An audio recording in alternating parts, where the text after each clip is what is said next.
Bilkis Bano case में supreme court का बड़ा फैसला सामने आया है। सुप्रीम कोर्ट ने गुजरात सरकार के फैसले को पलट दिया है। बिल्किस के कसूरवारों की सजा में जो छूट दी गई थी उसे रद्द कर दिया गया।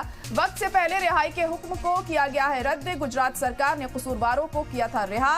रिहाई के फैसले को बिल्किस बानो ने सुप्रीम कोर्ट में चैलेंज किया था और समाअत के दौरान सुप्रीम कोर्ट ने कहा कि बिल्किस बानो की अर्जी समाअत के लायक है। दूसरी पीआईएल पर गौर करने की जरूरत नहीं, ये कहा गया सुप्रीम कोर्ट की तरफ से। गुजरात सरकार के पास फैसला लेने का हक नहीं है, ये भी सुप्रीम कोर्ट ने कहा। इस दौरान महाराष्ट्र में ट्रायल चलने की वजह से गुजरात सरकार नहीं ले सकती है इस पर फैसला। ये तमाम बातें सुप्रीम कोर्ट की तरफ से कही गई हैं सुनवाई के दौरान। वहीं आपको बता दें कि महाराष्ट्र सरकार को रिहाई का फैसला लेने का हक नहीं है, ये कहा गया सुप्रीम कोर्ट की तरफ से, और गुजरात सरकार को ये फैसला लेने का हक नहीं है। ये तमाम बातें सुप्रीम कोर्ट ने यहां पर कही हैं। तो बड़ी और अहम खबर आपको इस वक्त बता रहे हैं। बिल्किस बानो केस में बड़ा फैसला यहां सामने आया है और बिल्किस बानो को बड़ी राहत यहां पर मिली है। और हमारे नुमाइंदे मुबश्शिर इस वक्त फोन लाइन पर जुड़ चुके हैं। मुबश्शिर, तो बिल्किस बानो मामले में सुप्रीम कोर्ट का ये बड़ा फैसला, एक बड़ी राहत बिल्किस बानो के लिए, और क्या कुछ कहा गया कोर्ट की तरफ से?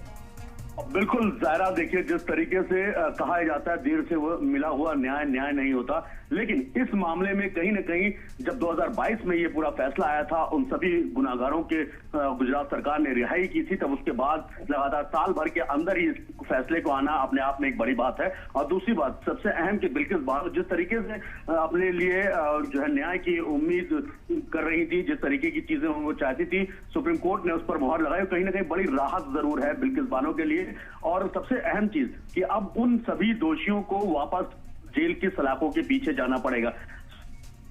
जी बिल्कुल, आपने कई बातें कही हैं, जैसा कि आपने बताया कि महाराष्ट्र में ट्रायल चलने के बाद गुजरात सरकार इस पर फैसला नहीं ले सकती, तो वहीं दूसरी तरफ अगर इसमें हम बात करें, क्योंकि कई चीजें ऐसी निकलकर इसमें सामने आई थी, क्योंकि ऑन रिकॉर्ड ये चीजें बोली गई थी कि उनके बर्ताव की वजह से वो माफी के हकदार हैं और एक खास समुदाय से, यानी एक खास कम्युनिटी से आने की वजह से ये लोग माफी के हकदार है। तो इन सब चीजों को भी कहीं ना कहीं कोर्ट ने सुना है और समझा इस चीज को लेकर कि आज के दौर में जिस तरीके से सरकारें फैसला ले रही हैं, वो अपने आप में कहीं ना कहीं जो डायवर्जन है वो आपसी उसको बढ़ावा देने की बात है। लेकिन सीधी साफ सी बात, जस्टिस बीवी नागरत्ना और जस्टिस उज्जवल भवन की बेंच ने यह फैसला सुनाया है और इसमें साफ तौर पर कह दिया कि 11 दिन के अंदर जो सुनवाई हुई थी, क्योंकि 2022 का ये मामला था ज़ायरा, आपको भी याद होगा कि बिल्किस बानो के जब गुनाहगारों की रिहाई हुई थी तब काफी ज्यादा बवाल मचा था और ये कहा गया था कि सरकारें अब सिर्फ किसी खास कम्युनिटी को ही फायदा पहुंचाने की या उनके फेवर की बात करती है।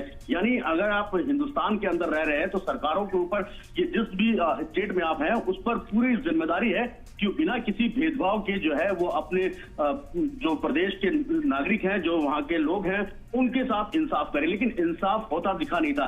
लेकिन सुप्रीम कोर्ट का ये फैसला कहीं ना कहीं आने वाली तारीख के लिए भी एक नजीर पैदा करेगा और कहा यह जाएगा कि जिस तरीके से भी अगर गुनहगार है तो वो गुनहगार है, उस पर किसी तरीके की जो है कह सकते हैं माफी की गुंजाइश नहीं होगी फिलहाल। जी।